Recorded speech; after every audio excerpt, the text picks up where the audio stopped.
A'udzubillahi minasyaitonirrajim. Bismillahirrahmanirrahim. Assalamualaikum warahmatullahi wabarakatuh. Alhamdulillahirabbil alamin wassalatu wassalamu ala nabiyyina Muhammadin wa ala alihi wa ashabihi ajma'in. Ya alimallahu ma'alimna ma yanfa'una wa anfa'na bima 'allamtana wa zidna ilma wa aranal haqqa haqqa warzuqna ittiba'ah wa aranal batila batila warzuqna ijtinabah. Rabbana zidna ilman warzuqna fahman warzuqna thayyiban wa amalan mutaqabbalan ya ghafur. Rabbana innana amanna faghfir lana dzunubana wa qina adzabannar amma ba'd.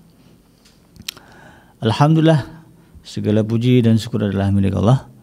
Kembali kita berjumpa di channel iDream TV dalam program Hikmah, ya, himpunan kisah dan motivasi hidup, di mana insyaallah kita akan sama-sama belajar ya untuk meningkatkan kualitas iman dan takwa kita kepada Allah ya melalui berbagai hal yang terjadi dalam kehidupan kita atau yang terjadi pada kehidupan orang-orang sebelum kita, dan kemudian kita mengambil ya hikmah ya dari itu semua. Tidak lupa kita baca salawat dan salam, Allahumma sholli ala sayyidina Muhammad wa ala ali sayyidina Muhammad. Assalamualaikum ayuhan nabi warahmatullahi wabarakatuh.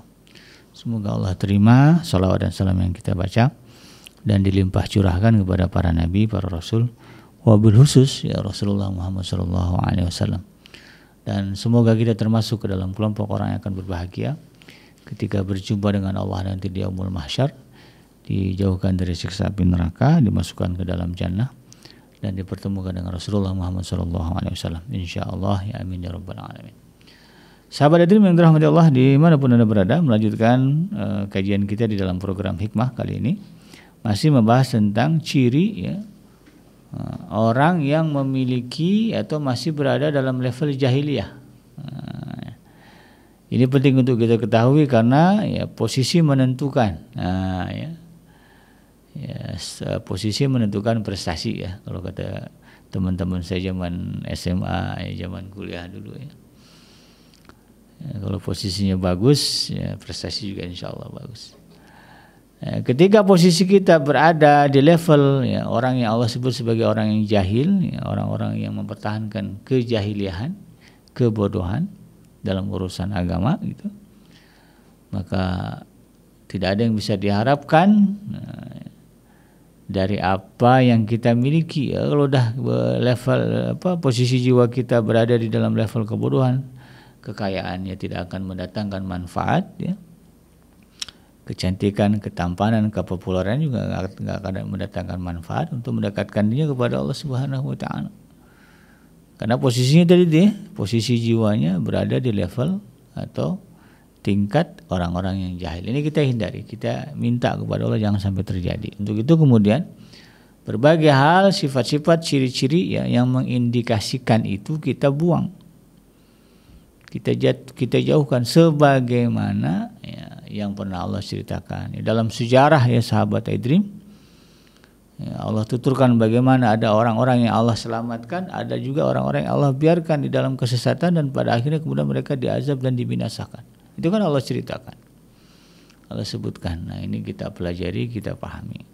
Salah satu ciri ya dari orang-orang yang jahil ini adalah mereka yang lebih taat kepada sesepuh ya atau nenek moyang mereka, ya, lebih taat kepada ajaran sesepuh atau nenek moyang mereka ketimbang mengikuti dalil-dalil yang jelas kebenarannya.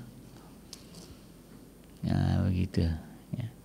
Dan ini menjadi penyakit ya, yang melegenda dari kisah-kisah para nabi dan para rasul.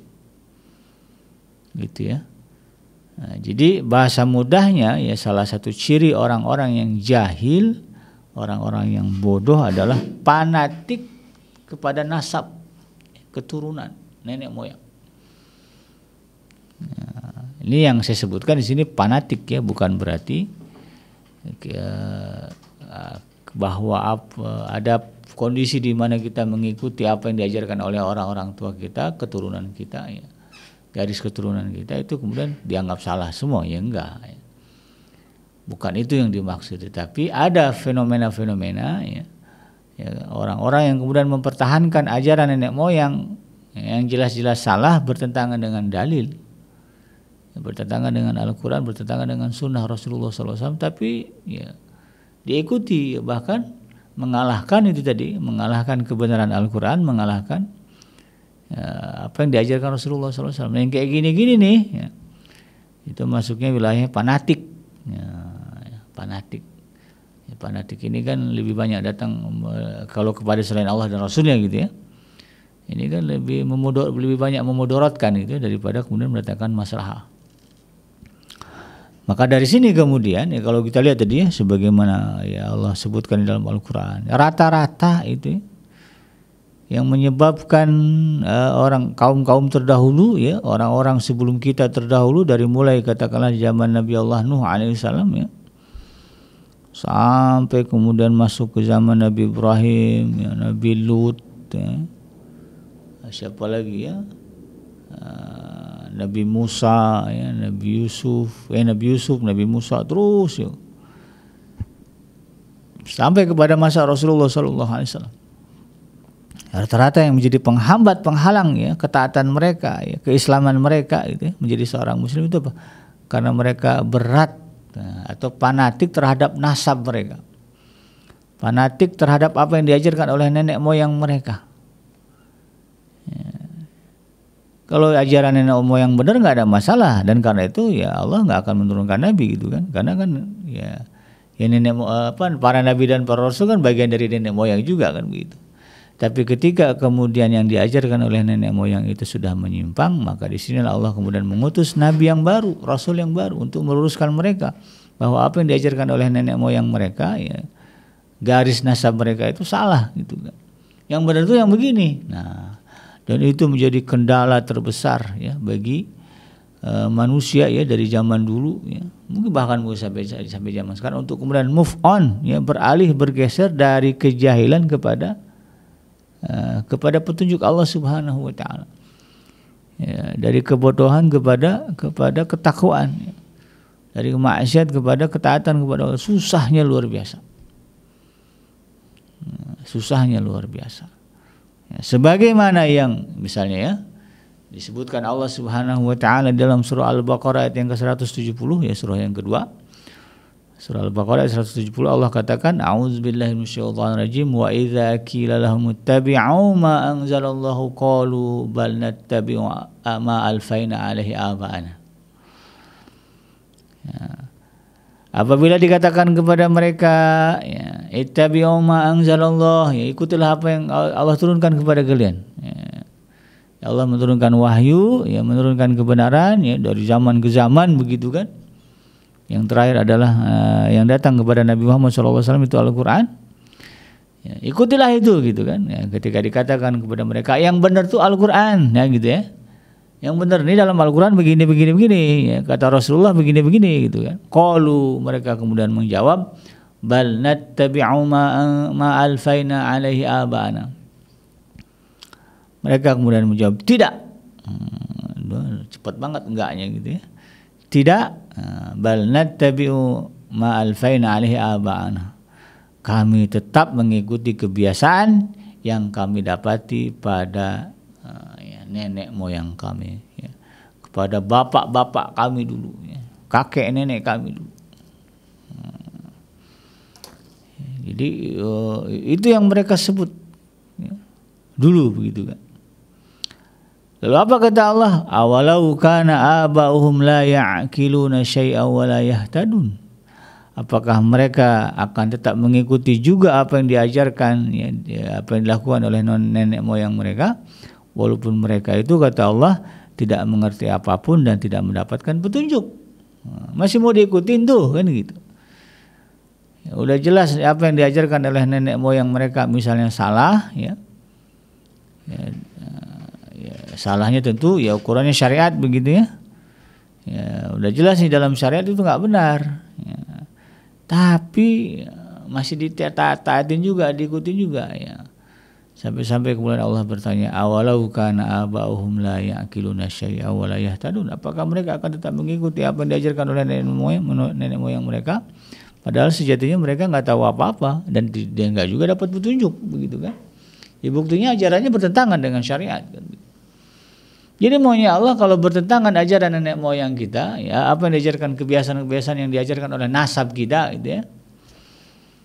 Kalau rasa itu bertentangan ya dengan syariat, maka yang kita menangkan harusnya adalah syariat dari Allah Subhanahu wa taala. Yang kita menangkan adalah apa yang Allah turunkan, apa yang termaktub di dalam Al-Qur'an dan Sunnah ya. Jangan kemudian dipertahankan apa yang ya, diajarkan oleh ya, bapak-bapak, kakek-kakek kita dulu. Itu kan. Nah, ini yang kemudian kita harus pahami benar-benar. Bahkan Allah Subhanahu wa taala juga ulang ya. Ini kan saya sebut tadi di awal bahwa persoalan ini adalah persoalan yang melegenda gitu ya. Terjadi pada masa dulu ya, dan berulang-ulang. Nah, sehingga kemudian ya Allah sampai mengutus ribuan nabi dan rasul kan. 124.000 ya nabi yang Allah utus ke alam dunia. Ada yang menjadi rasul gitu kan, ya, artinya diutus kepada kaum, kepada manusia. Ada yang Allah ceritakan, ada yang tidak. Yang Allah ceritakan ada 25 ya di dalam Al-Qur'an. Yang lain yang Allah ceritakan, bayangkan ya ribuan nabi dan rasul, berarti kan itu berapa generasi sahabat itu ya. Kalau satu nabi satu generasi ya, atau sekian generasi, itu berapa lama manusia itu. Allah sebut lagi di dalam surah Luqman ya, ayat yang ke-21. Surah Luqman ini surah yang ke-31 yang di dalam mushaf kita. Disebutkan di dalam surah Luqman ayat yang ke-21, wa idza qila lahum ittabi'u ma anzalallahu qalu bal nattabi'u ma wajadna 'alaihi aba'ana. Dan apabila dikatakan kepada mereka ikutilah apa yang Allah turunkan kepada kalian, qalu mereka berjawab ya bal nattabi'u ma wajadna 'alaihi abaina. Tidak ya, tapi kami lebih mengikuti apa yang telah kami dapati ya. Ya, apa yang telah dilakukan oleh nenek moyang kami, bapak-bapak kami dulu. Nah, ya.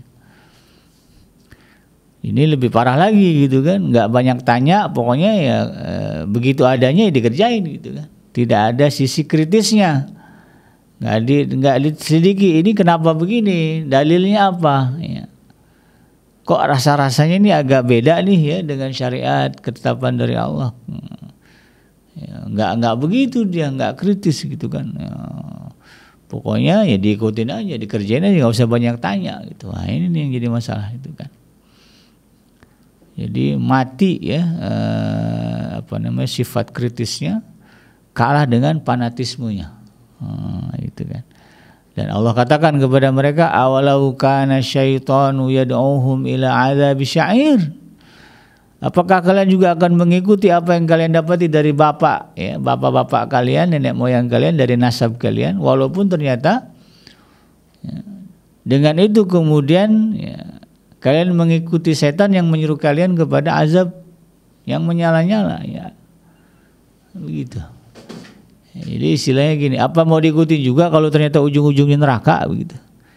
Tapi kalau kembali kepada ayatnya tadi, mereka lebih memilih itu. Ya, mendingan ngikutin bapaknya deh ya walaupun ujungnya neraka. Padahal Allah tegaskan di dalam ayat yang lain kan, wallahu yad'u ila daris salam, Allah itu menyuruh kepada kampung keselamatan surga. Tapi ada orang-orang yang lebih memilih mengikuti apa yang diajarkan oleh nenek moyang mereka, walaupun kemudian ya hakikatnya apa yang diajarkan oleh nenek moyang mereka bertentangan dengan syariat, bertentangan dengan kehendak Tuhan yang menciptakan alam semesta. Allah tidak pernah memerintahkan ya manusia menyembah selain Allah. Tidak ada ya Allah memerintahkan manusia menyembah patung, ya pohon, berhala, ya sebutlah begitu.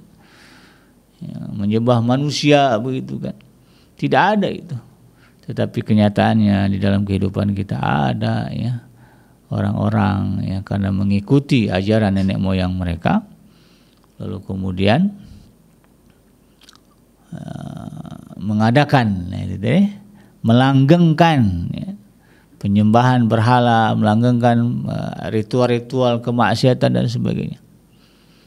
Di Myanmar kalau nggak salah ya sahabat Adrim, itu ada satu kelompok ya, disebutnya Muslim Bani Cham. Dia Muslim Bani Cham. Disebut Muslim juga, kenapa? Karena di dalam agama, di dalam kepercayaan mereka ya salah satu Tuhannya adalah Allah.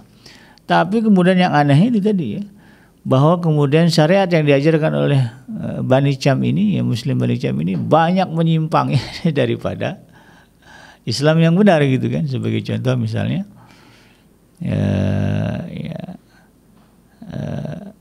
sholat itu ya, mereka tidak sholat ya. Kemudian apa yang saya pernah lihat itu mencampurkan ya ajaran semua agama gitu kan, menjadi tradisi dia gitu kan. Lalu kemudian puasanya juga aneh gitu ya. Kemudian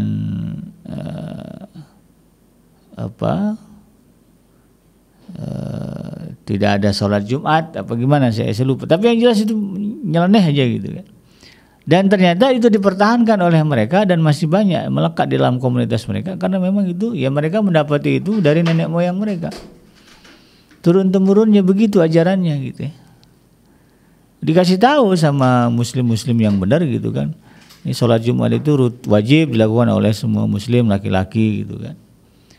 Nah, masjid dibuka gitu kan. Dia di dalam ajaran mereka masjid itu enggak terbuka untuk umum. Jadi masjid itu hanya diisi oleh tokoh-tokoh, tokoh-tokohnya aja. Jadi ibadahnya masyarakat diwakili oleh tokoh-tokoh ini. Ya. Jadi masjid mereka eksklusif gitu kan, hanya diisi oleh beberapa orang. Jadi umat nggak ke masjid. Mereka cukup datang ngasih makan gitu kan, ya, ritualnya begitu. Ngasih makanan, ngasih ya, pakaian, uang gitu kan. Ya. Jadi masyarakat kerja yang ibadah tokoh-tokoh ini. Kan jauh banget gitu ya dari ajaran Islam. Tapi kemudian itu tetap lestari gitu ya, masih ada aja gitu. Dan itu terjadi itu tadi ya, karena mereka mengikuti apa yang diajarkan oleh nenek moyang mereka, sehingga kemudian jadinya salah ya. Maka Allah tanya, awalau kana syaitanu yad'uhum ila adzabi syar, apakah kalian tetap akan mengikuti itu ya? Misalnya tadi ya nggak usah ke masjid, ya nggak usah ibadah, yang ibadah cukup tokohnya aja, itu kan jelas-jelas setan kan, punya kerjaan gitu ya. Allah perintahkan ya ibadah itu wajib bagi semua manusia gitu kan. Allah sebutkan wa ma khalaqtul jinna wal insa illa liya'budun ya, bahwa Allah memerintahkan bahwa Allah tidak menciptakan jin dan manusia kecuali semuanya masing-masing ya untuk tunduk dan patuh menyembah Allah ya, bukan perwakilan kan begitu. Tapi ada teori ya, ada ajaran ya dari nenek-nenek moyang begitu kan, mengatakan cukup yang ibadah tuh tokoh ulama kamu aja ya. Kamu kasih aja ulama-ulama itu bekal hidup gitu ya, makanan, pakaian, ya, uang gitu kan. Biar mereka yang ibadah diwakilkan, gitu ya. Kan jelas-jelas setan itu. Maka Allah tanya gitu kan, awalau kana syaitanu yad'uhum ila adzabi sya'ir. Apakah setan-setan itu akan kalian ikuti juga walaupun kemudian mereka menyeru kalian masuk ke dalam neraka? Kan begitu. Ya, sampai Allah ke situ nanyanya gitu ya. Lalu kemudian di dalam ayat yang dalam surah lainnya, dalam surah Al-Maidah ya. Surah Al-Maidah ayat yang ke-120 juga ada reaksi yang sama, mirip-mirip ya. Ya, terkait dengan bagaimana keras kepalanya sebagian manusia yang begitu fanatik ya terhadap nasab gitu kan. Sampai-sampai kemudian mengalahkan ya, ketaatan mereka kepada ajaran yang benar ya, Allah sebutkan di dalam surah Al-Maidah ayat yang ke-104 ya.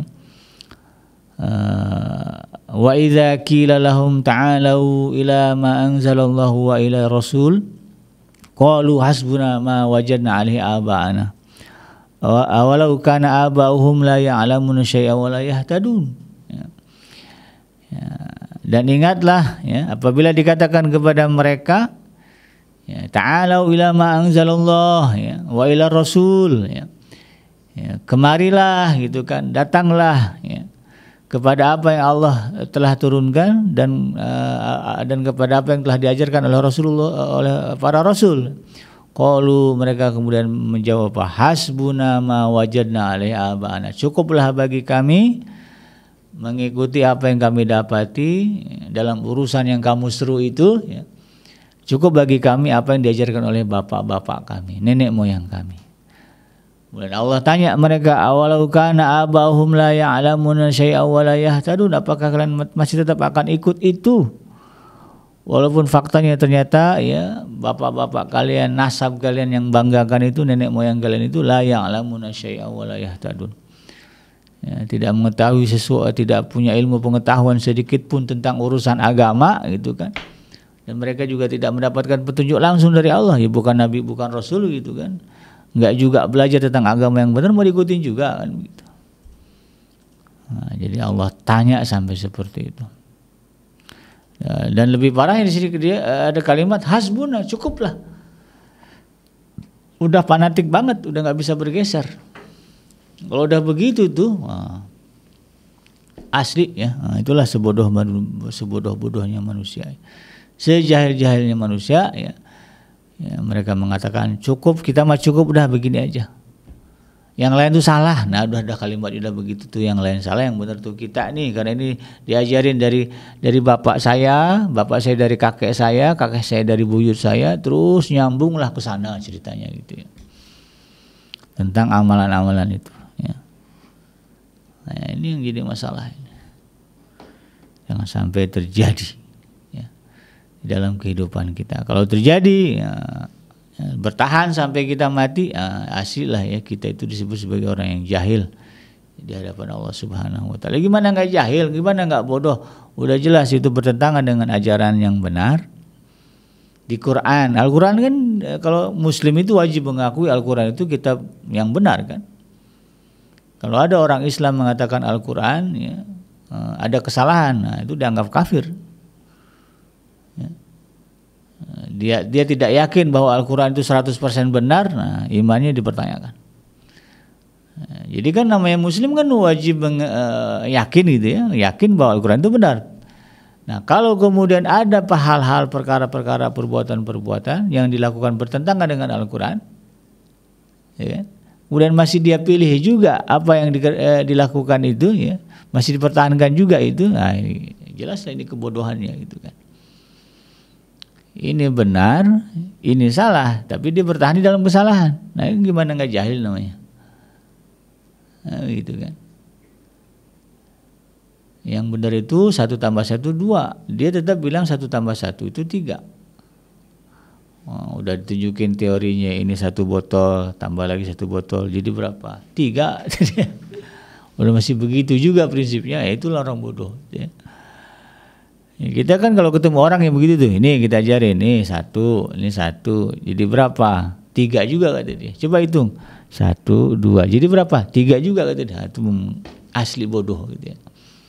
Udah jelas begini dalam Al-Quran, riba haram misalnya, zina haram. Tapi kemudian atas dasar itu tadi ya, kalau bapak kita dulu ngajarin boleh riba gitu ya. Boleh zina, asal suka sama suka misalnya gitu kan. Boleh nggak ibadah gitu kan, boleh nggak puasa kalau lagi sakit kuping. Ada tuh, ya saya pernah ketemu yang begitu ya. Nggak puasa, saya tanya kenapa nggak puasa bro? Lagi sakit apa? Ini kuping berair nggak puasa. Kan sakit juga. Ya, kalau yang sakit ya dapat rukhsah, keringanan nggak puasa, dikodo aja kata. Ya Allah gitu kan. Siapa yang ngajarin nih? Bapak saya gitu begitu. Nah, yang jelas-jelas begini nih ya. Ya gimana kita mau sebutnya? Jadi orang yang mempertahankan ya, ajaran nenek moyang, ajaran dari garis nasabnya yang salah gitu kan. Maka inilah orang-orang yang jahil ya, ketika dia berhadapan dengan kebenaran yang datang dari Allah Subhanahu wa taala. Nah, inilah ya sahabat hadirin, kita minta betul kepada Allah jangan sampai kemudian kita ya begitu ya. Lebih detail lagi Allah sebutkan di dalam surah surah apa ini? Surah Al-Ahzab.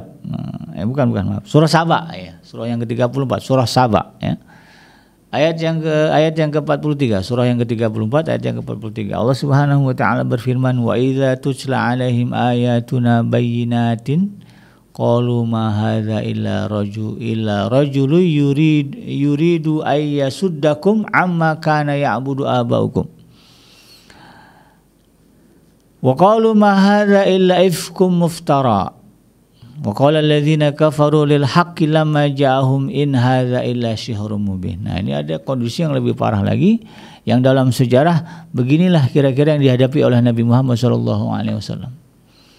Apa itu? Wa idza tutla alaihim ayatuna, apabila dibacakan kepada mereka ayat-ayat kami bayyinatin yang jelas, udah clear diajarkan begini loh di dalam Al-Qur'an. Ya, Rasulullah dulu begitu sama orang-orang Arab Quraisy dulu ya, orang-orang kafir Quraisy.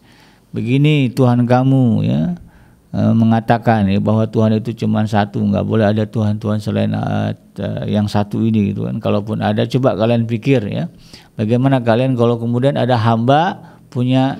satu hamba punya dua Tuhan, hidupnya benar nggak kira-kira? Ya, dengan logika gitu kan dimasuk-masukkan, dijelaskan. Karena kalimat di sini wa idza tutla alaihim ayatuna bayyinatin, apabila dibacakan kepada mereka ayat-ayat kami yang begitu clear, jelas, ya, logis lah gitu kan. Qalu, mereka mengatakan ma hadza illa rajulun yuridu ayyasuddakum amma kana ya'budu aba'uhum. Mereka mengatakan apa? Diserang personal. Disebut apa? Apa yang dikatakan oleh laki-laki ini, maksudnya Nabi Muhammad SAW dulu ya. Ya, jadi laki-laki ini Rasul yang kalian Rasul orang yang mengaku sebagai Rasul ini dalam pandangan orang-orang kafir Quraisy dulu apa? Adalah niatnya, motifnya bukan ingin mengajarkan yang benar, tapi apa? Yuridu ayyasuddakum amma kana ya'budu abakum. Dia sebetulnya ingin memalingkan kalian dari apa yang disembah oleh bapak-bapak nenek moyang kita. Jadi diaduk Rasulullah dengan nenek moyang mereka. Tokoh-tokoh mereka itu kalau ngadepin menghadapin kaumnya ya, mereka mengatakan begitu. Muhammad itu sebetulnya bukan mau mengajarkan yang benar, tapi dia mau memalingkan kalian dari apa yang sudah kita lakukan ratusan tahun, berabad-abad. Ini tradisi kita, tradisi yang mulia ini, tradisi yang dari dulu gitu sudah ada. Nah, datang orang ngaku Rasul, kemudian dia bilang ini salah. Itu dia niatnya sebetulnya bukan ngajarin yang benar, tapi niatnya apa? Niatnya ingin menjauhkan kita, memalingkan kita dari tradisi yang sudah kita pertahankan ratusan tahun. Nah, ini logika terbalik begitu ya, yang kemudian dikampanyekan kepada orang awam. Lebih parah lagi, mereka mengatakan apa? Wa qalu ma hadza illa ifkum muftara. Ya. Bahkan mereka sanggup mengatakan bahwa Al-Quran ya, kebenaran yang dibawa oleh Rasulullah SAW tidak lain hanyalah kebohongan yang diada-adakan saja. Ya. Ya, level yang tinggi dari kejahilan manusia ya, ketika dia mempertahankan ya, ajaran nasabnya ya, nenek moyang mereka yang salah itu, level kekafirannya adalah apa? Mereka mengatakan bahwa apa yang disampaikan oleh Rasulullah di dalam Al-Quran ini adalah kebohongan yang diada-adain. Nggak benar Al-Quran nih kalau kayak gini caranya gitu kan. Masa iya ya apa yang digini, nah itu kan. Yang ada apa bagi mereka apa? Al-Quran itu justru dibenerin gitu kan. Ya, bukan ajaran kami yang dibenerin gitu. Udah levelnya udah sampai ke sana ya. Nah, maka kemudian di dalam ayat ini Allah katakan ya, secara terang-terangan wa qala allazina kafaru lil haqqi lamma ja'ahum in hadza illa syihrun mubin. Maka berkatalah orang-orang yang kafir itu ya, terhadap Al-Qur'an ya, ketika diturunkan kepada mereka ya, Al-Qur'an ini tidak lain hanyalah sihir yang nyata. Dikatakan sihir apa? Karena bisa memukau. Gimana enggak memukau ya, memang benar kan begitu. Ya, kebenaran itu kan enggak bisa dibantah. Nah, tapi akhirnya apa cara membantah mereka? Ya disebut ini sihir. Nah, disebutnya sihir. Nah, ketika kejahilan itu dipertahankan, maka pada akhirnya kemudian Allah akan menyematkan ya, kepada orang-orang yang mempertahankan kejahilan itu apa? Kafir. Nah, ya. Di sini kan disebut wa qala allazina kafaru.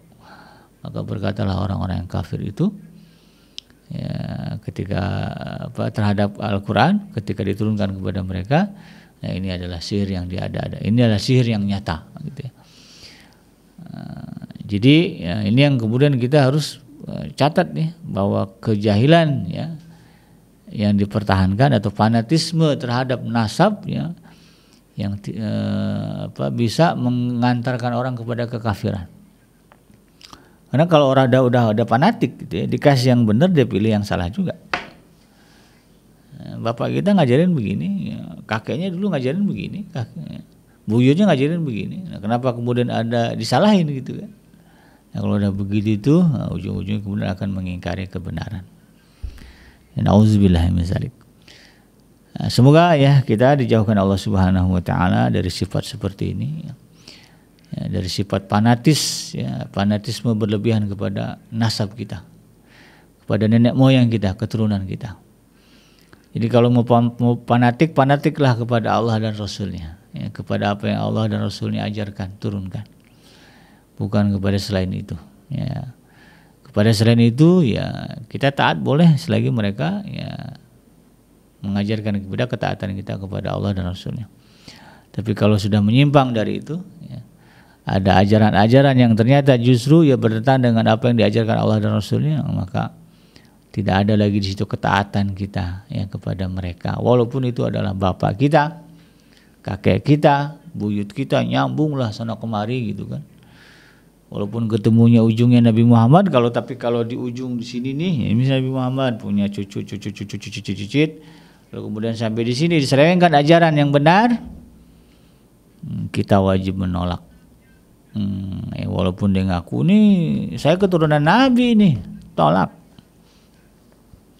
Jangan diterima, itu kan.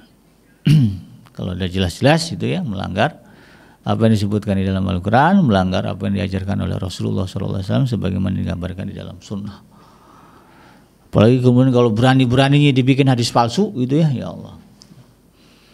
Ingin diyakini kebenaran ya, kebohongan itu dibikin hadis palsu. Ada itu kan begitu. Snok Hoguronya itu ya bisa melumpuhkan ya, Aceh itu salah satunya dia banyak ngeluarin hadis palsu. Yang kemudian diyakini oleh masyarakat ketika itu.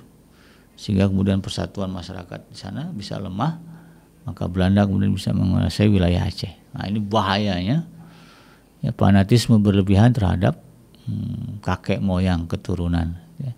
Nasabnya bagus ini, orang soleh ini ke atasnya, gitu kan. Ternyata dia menyeleweng, gitu kan. Karena yang dimajukan adalah nasab, gitu kan. Yang kita lihat nasabnya bukan masalah ajarannya. Nah, ini jadi masalah. Jadi kalau kita yang benar itu kritisnya itu apa? Lihat ajarannya, menyimpang nggak dengan Al-Quran. Timbang-timbanglah, ya, tanyalah ke yang lain. Ini beliau ngajarin gini-gini, benar nggak sih? Sesuai nggak sih dengan Al-Quran? Kan ada ayat menyebutkan ya, Fas'alu ahla dzikri in kuntum la ta'lamun. Tanyalah orang yang faham. Ahli zikir yang dekat dengan Allah Subhanahu wa taala, yang orang yang betul-betul kita anggap alim ya, paham agama. Kalau kamu nggak tahu ini benar apa enggak nih gitu ya. Tanya. Ya, compare jangan main telan bulat-bulat ya, diajarin begini ikut aja. Karena kalau diikuti ke atas dasar kejahilan jadinya ya, di akhirat ya, tetap Allah salahkan kita. Maka kemudian nanti banyak orang yang menyalahkan pemimpin. Ya pangkalnya ini tadi ya, fanatisme berlebihan kepada nasab. Demikian sahabat Dream ya, mudah-mudahan bermanfaat. Yang mendatangi dari Allah Subhanahu wa taala, yang salah semata-mata lahir dari kealfaan dan kehilapan saya pribadi. Saya bikinnya pamit undur. Hasbiyallahu la ilaha illa huwa alaihi tawakkaltu wa huwa rabbul arsyil azim. Subhanaka Allahumma rabbana wa bihamdika asyhadu an la ilaha illa anta astaghfiruka wa atubu ilaik. Walhamdulillahi rabbil alamin. Wassalamualaikum warahmatullahi wabarakatuh.